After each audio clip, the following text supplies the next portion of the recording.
Uni yeganingizda sizni yig'latib yuboradigan narsa. Ha, mana bu savol qiziqarli ekan. Qiziqarli savollarni sizlarga beraymi? Qarang, har safar yeganingizda sizni yig'latib yuboradigan narsa.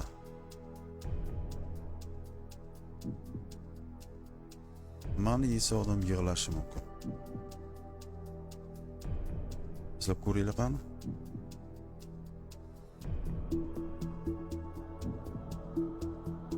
Nimani yesa odam yig'lashi mumkin. Piyoz. Piyoz varianti to'g'ri. Piyoz yesam yig'laydi, lekin uyimiz qalampir. Yo'q.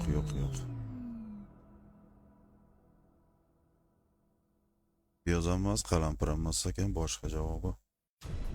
Yana bor. Mana sanab ko'ringlar, yana nimalar bor.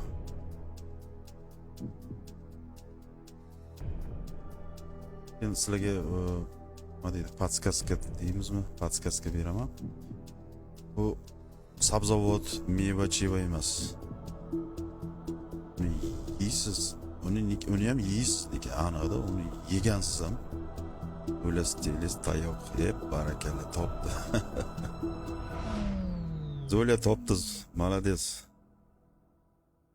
To'g'ri. Har safar yeganingizda sizni yig'latib yuboradigan narsa, albatta bu, mana javobni ko'ramiz, tayoq ekan. Tayoq. Suvga tushmaydi. Ajibekov Ulug'bek suvga tushmadi. Siz oldingi savol javobini yozdingiz shekilli.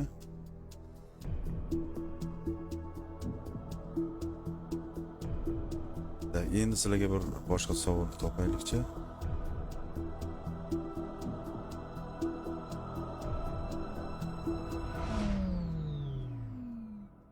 Qaranglar, endi nima, 2 kun ketma-ket yomg'ir yog'ishi mumkinmi?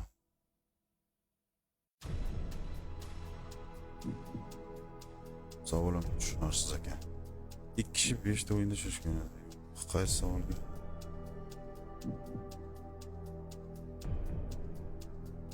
Mana bu savol qiziq ekan. Qaysi savolga ha deb javob berib bo'lmaydi.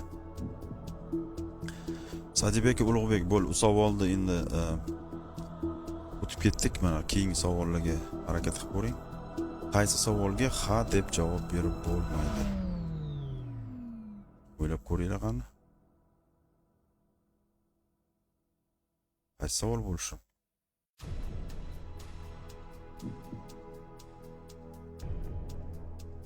Qaysi savolga ha deb javob berib bo'lmaydi? Tak.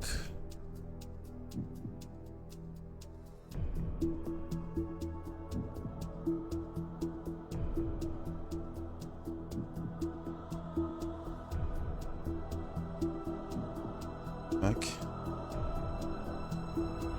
Qaysi savol bo'lishi mumkin? Zo'la uxlayapsanmi? Qoyil zo'la. Topyapsiz. To'g'ri. Mana javobni ko'ramiz. Uxlayapsizmi? Savolga javob ha bo'lishi mumkin emas. Ya'ni uxlayotgan odam qanday ha deb uxlayapman deya olmaydi. Sadibek Ulug'bek, siz ham to'g'ri topdingiz. To'g'ri.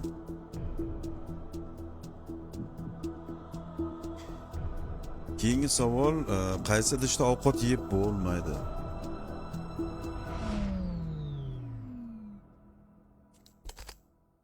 Qaysi idishda ovqat yeb bo'lmaydi?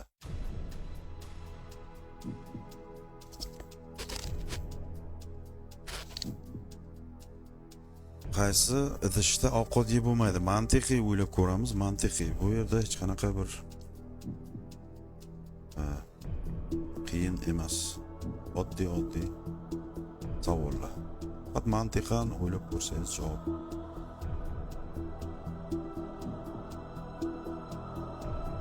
Qaysi idishda ovqat yeb bo'lmas ekan?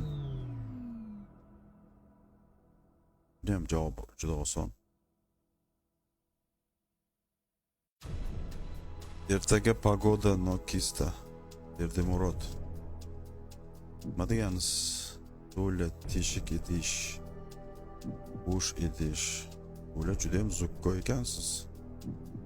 ikkinchi variantda topdingiz, bo'sh idishda to'ppa-to'g'ri. Bo'sh idishdan ovqat yeb bo'lmas ekan.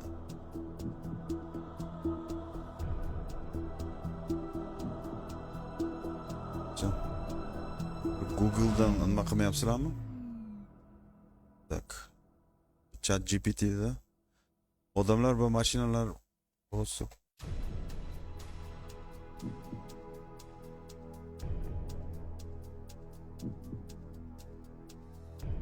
Tak.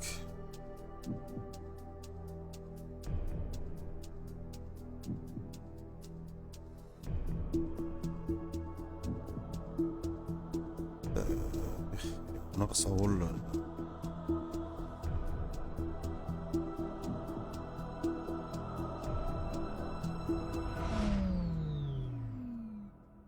Xo'sh.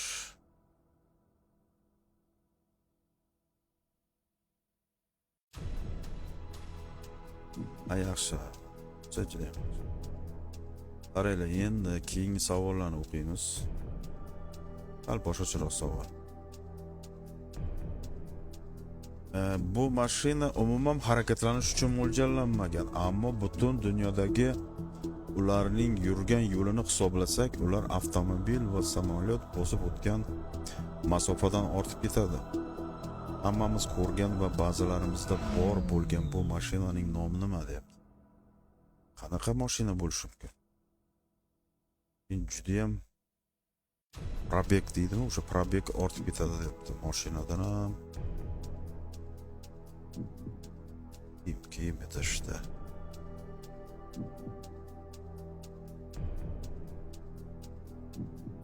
Bu mashina deganiga endi har xil motorli mashina deb hisoblamaylik, sizlarga sal yengilroq qilaman. Yordam beraman. Bu mashina emas. Zola kir mashina yo'q. Mashina emas. Kir mashina endi unchalik masofasi. Faraz qiling, samolyot bilan avtomobil masofasidan ham ortib ketadi deyapti. Bu mashina endi aytaylik devorda osilgan bo'lishi mumkin. Sizda uyingizda ham bo'lishi mumkin. Devorda osilgan turibdi. Uyingizda bo'lsa. Bu mashina emas. Yo'q, tikuv mashina emas. Endi mashina deganda har xil mashinalarni sanab bermay. Chunki tushuntiryapman, mashina bo'lib, mashina ham emas. Prosta endi bu yerda savol perevod bo'lyapti. Biz mashinamiz mexanizm bo'lishi kerak-da, menimcha. Mexanizm. To'ppa-to'g'ri. Bo'la topdi. Bu albatta soat edi, soat ekan.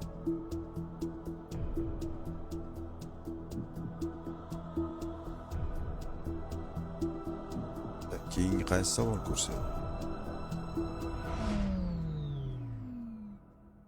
Endi qaranglar. U James Cookda kichkina ekan, Arnold Schwarzeneggerda katta, Madonna va Kleopatrada umuman yo'q. Rim papasida bor, lekin uni ishlatmaydi. Gap nima haqida ketyapti? O'ylab ko'ringlarchi, sizlarga o'zi o'qib bo'ladimi? Men savol ko'rinyapti. O'qisa bo'ladiganmi savol? Mana bu. O'qisa bo'ladiganmi?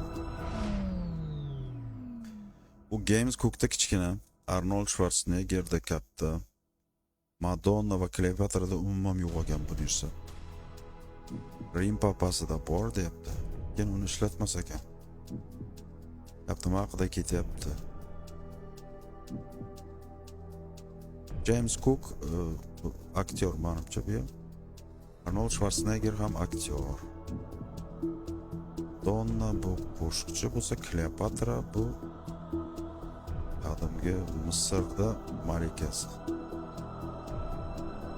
Misr malikasi bo'lgan, tarixda. Rim papasi.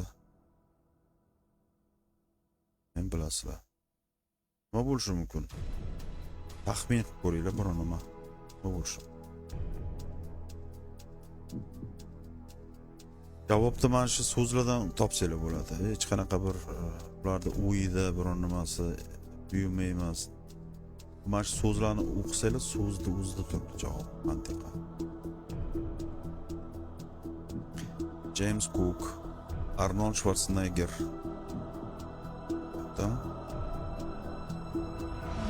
Endi keyingi mana odamlarni sanab o'tyapti.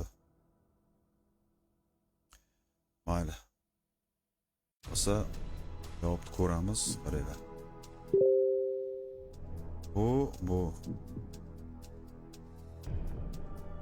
Bu familiya edi, familiya. Bo'la, familiya edi. Mana Arnold Schwarzenegger va katta. Schwarzenegger degan familiyasi endi Arnold. James Cook, James ismi, Cook familiyasi. Cookda kichkina. Madonnada umuman familiyasi bo'lgan, pasportida faqat Madonna yozdi. Kleopatra deb familiya bo'lmagan. Plus mana shunaqa savol ekan. Keyingi savol mana Finlandiya, Norvegiya, Shveysariya yangi yil kuni uni sovg'a qilishsa bilingki, sizga baxt va iliqlik istayotgan bo'ladi. Lekin Yunoniston va Ispaniyada u xavf-xatar belgisi bo'lgan. Haqiqatan ham undan katta xavf bo'lishi mumkin. Savol nima bu deb. Sal qiyinroq savollar ekan. Shuni bilaylik, keyin yana boshqa savol.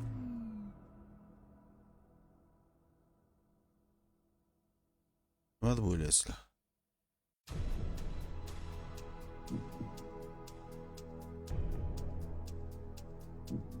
Yangi yil kuni sovg'a qilar ekan. Yangi yil kuni.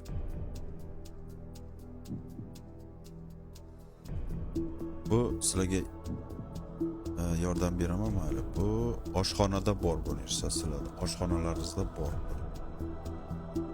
Oshxonada bor.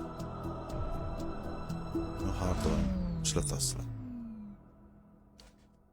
Ayniqsa ovqat pishirishdan oldin ishlatiladi.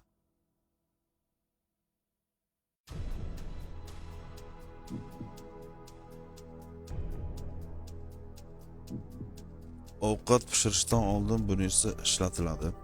Oshxonada bor bu narsa.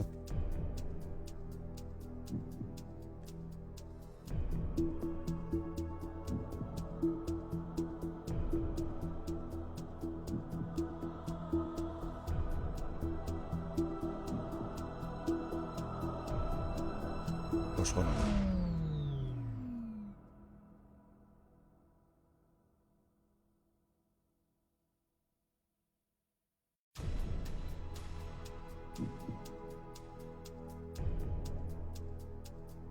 Oshxonadagi buyumlarda.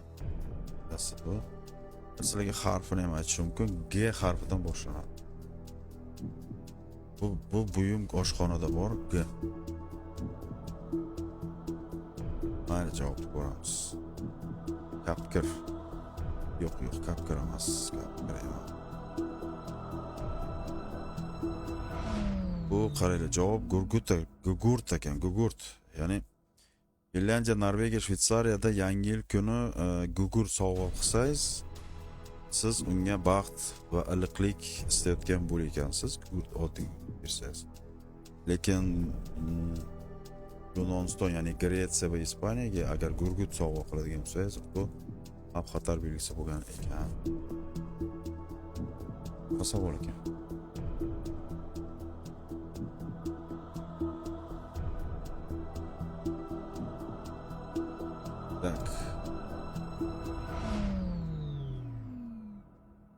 Sal oddiyroq savollardan o'tamiz.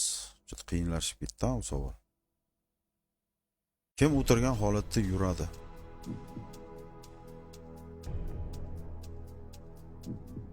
Kim o'tirgan holatda yuradi?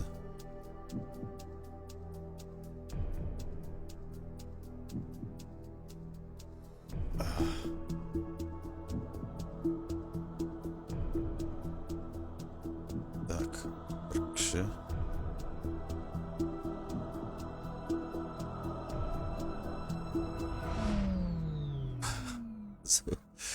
Böyle bilmaymiz deb yozibdi. Xuddi bir 10 kishi u 300 kishi o'tirganlar.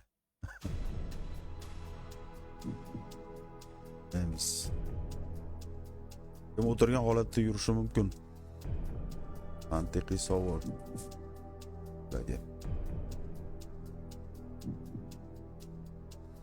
O'tirgan holatda yurishi mumkin. Yo'q, soya emas. Soya ham yuradi, to'g'ri, orqada yuradi, yonda yuradi.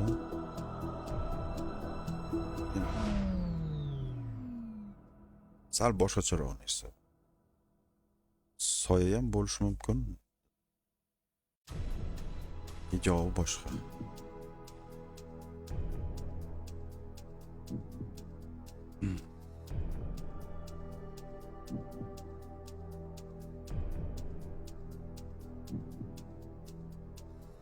Sportchilarga taniqli bu. Sportchilarga taniqli sport turi, mana o'zi как раз sportsmen bola kirdi.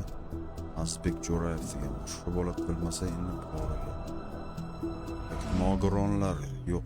Nogironlar o'tirgan holatda yuradi. Arabachada demoqchisizlar? Yo'q, nogironlar emas. Azbek savoliga javob beramiz. Kim o'tirgan holatda yurishi mumkin? Mantiqiy savol. Sportchilar bor. Bitta sport turi bor. Ana o'sha sport turidagilar o'tirib yuradi.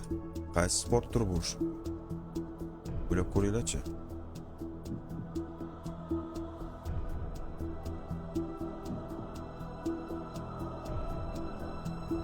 Sport turi ham uncha ko'p emas-ku, endi agar juda mashhur sport turi, unda juda ham qimmat pul to'laydi.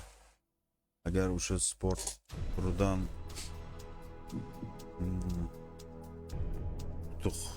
yutib olsa deylik, ham katta sovringa ega bo'ladi. O'sha sportchi o'tirgan holatida yura oladi. Taxminlayim yo'q. Taxmin ham yo'q. Aziz ketib qoldim.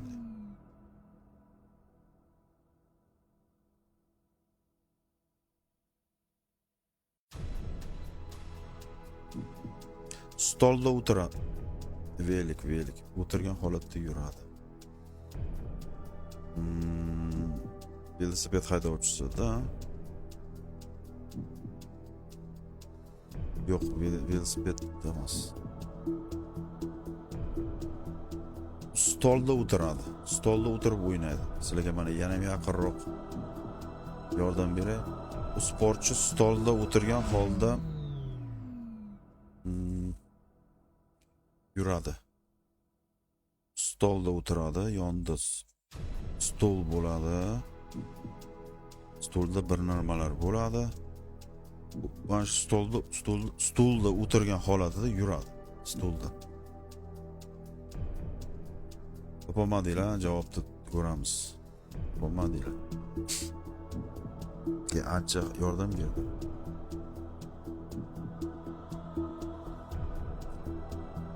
Topolmadinglar, mana javobni ko'ringlar.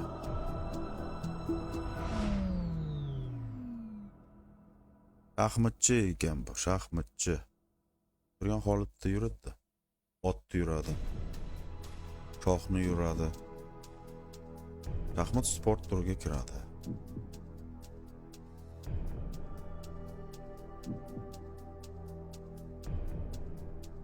Tak. Pianino. Yurmaydi-ku pianinoda. Pianinoda yurmaydi. Pianinoda musiqa chalishi mumkin. Yurmaydi-ku.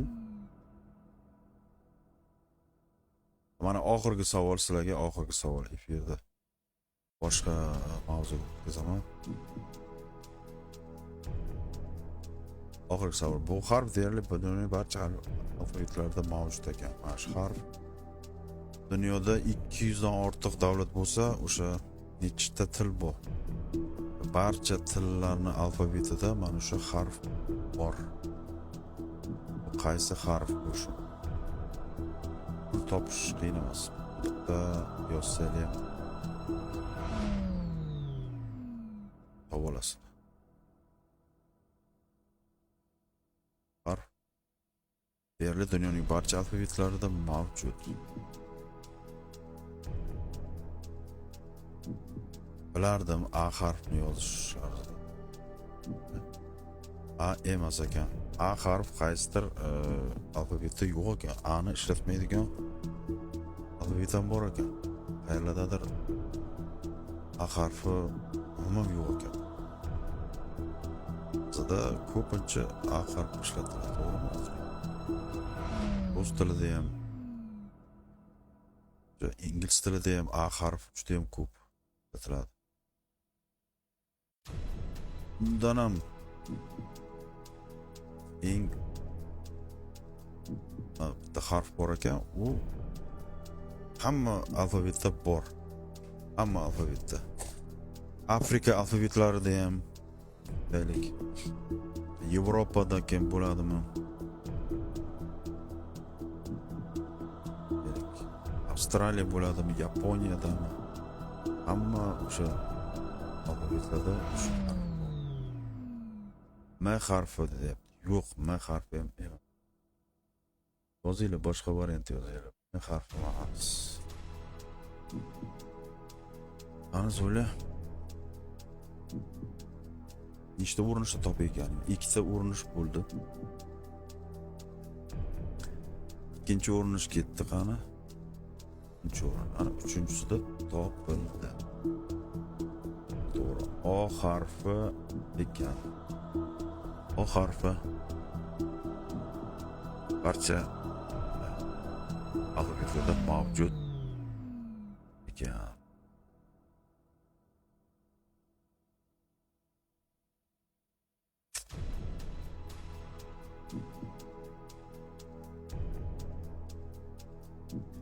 Xo'sh.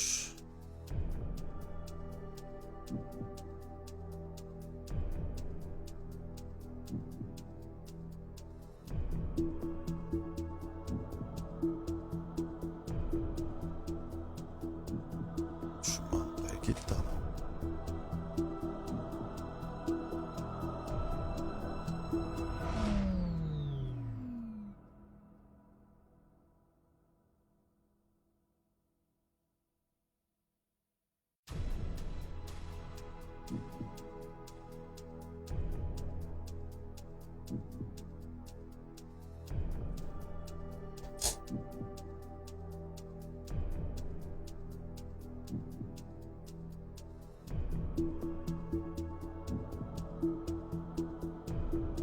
Xo'sh, Zo'la ikamiz qolibmiz, ha?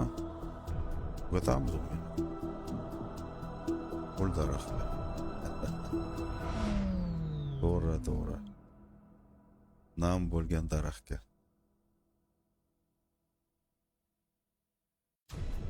Bu to'g'ri.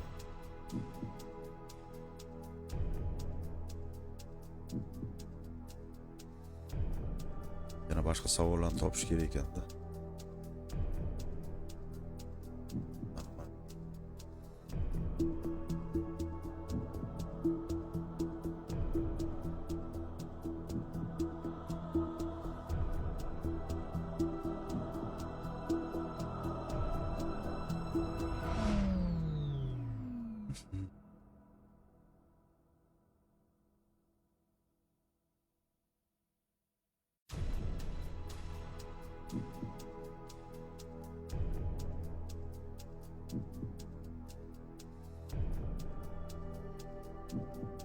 Mana shu savol juda qiziqarli ekan. Kishi xona ichida qachon boshsiz bo'lishi mumkin deyapti.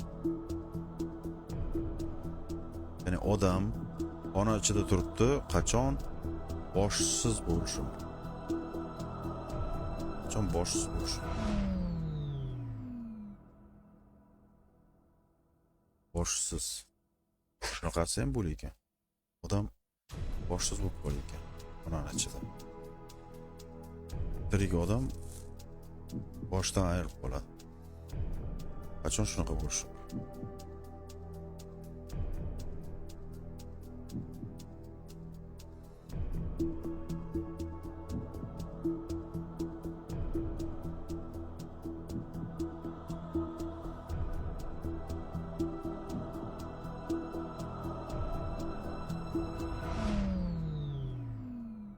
Qachon bosh so'z bo'lishi mumkin?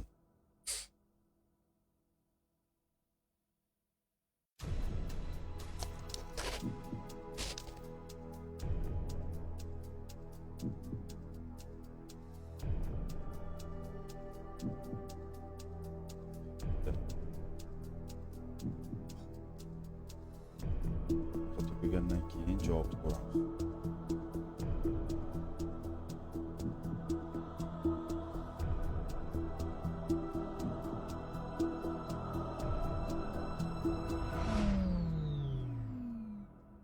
Javob ko'ramiz. Derazadan boshini chiqarib turdi.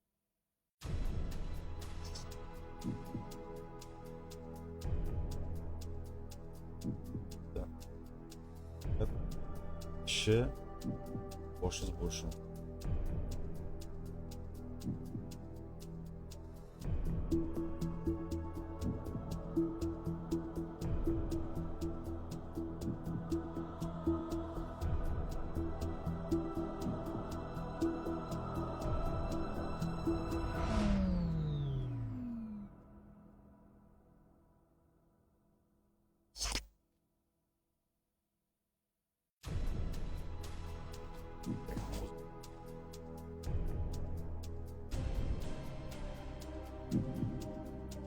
Qaysi hayvonlar doim ko'zlarini ochib uxlaydilar?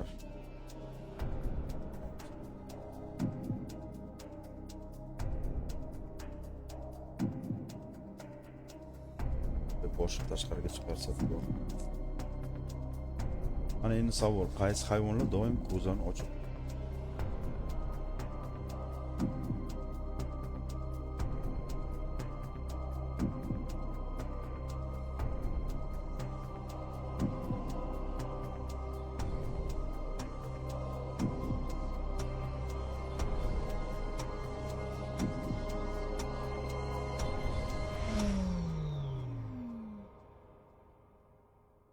tugadi. Ot bo'lish.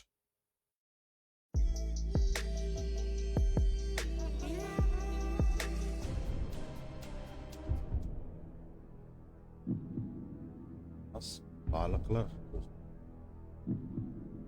Baliqlar. Ot turib uxlaydi, tikka turib ham uxlayveradi. Baliqlar.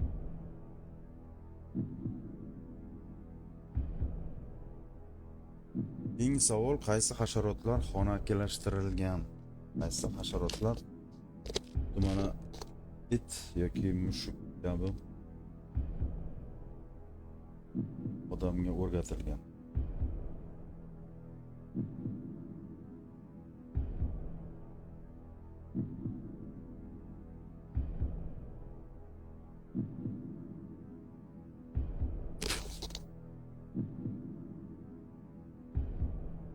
Qaysi hasharotlar xonakilashtirilgan?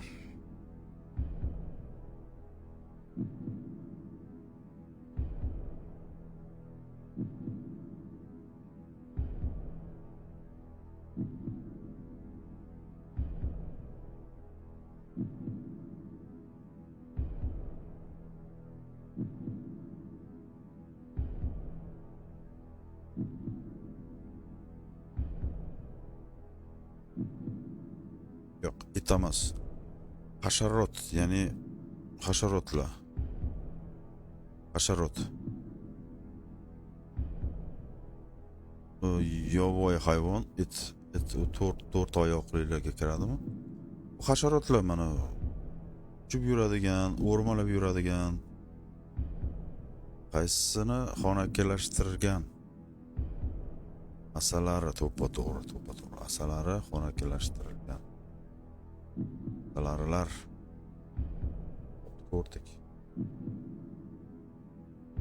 Endi dunyo bo'ylab meva yetishtirish bo'yicha banan birinchi o'rinda turadi. Ikkinchi o'rinda sitrus mevalar. Uchinchi o'rinda qaysi meva turadi?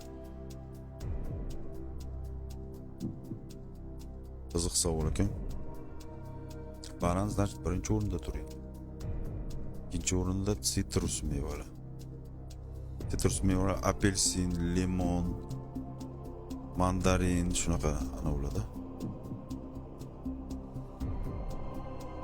Uchinchi o'rinda nima bo'lishi mumkin?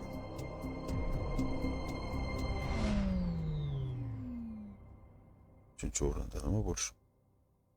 Qaysi meva yana ko'p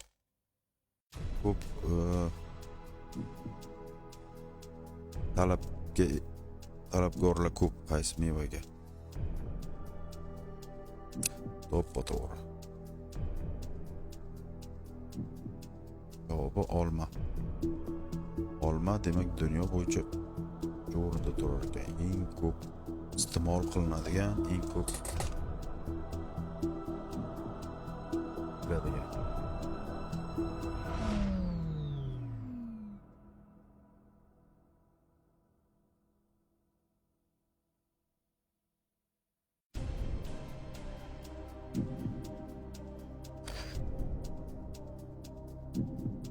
Mayli, bo'lmasa chat ruletkaga bir kirib ko'rsayotgan. Faqat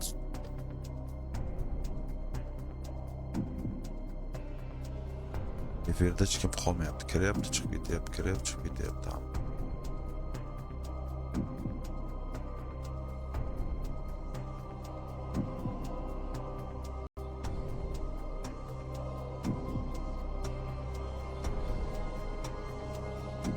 Mana bu savol qiziqarli, qarang. 2 marta tug'iladi, 1 marta o'ladi. Bu nima deyapti? 2 marta tug'iladi, 1 marta o'layotgan. 2 marta nima tug'ilishi mumkin?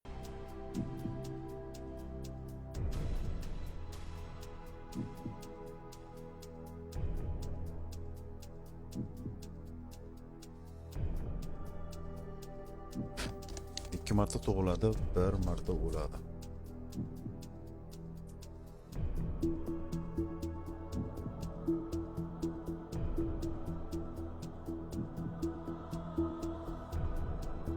Mayli. Javobini ko'ramiz.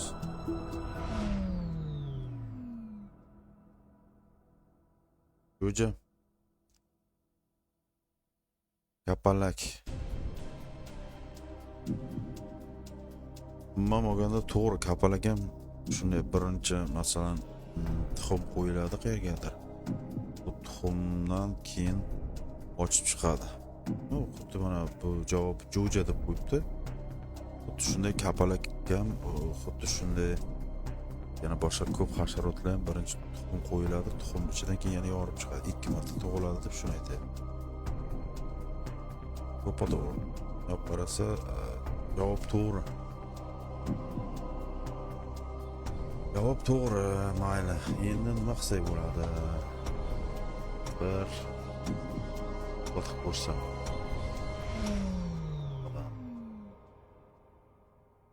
Ruletda o'tam. Hozircha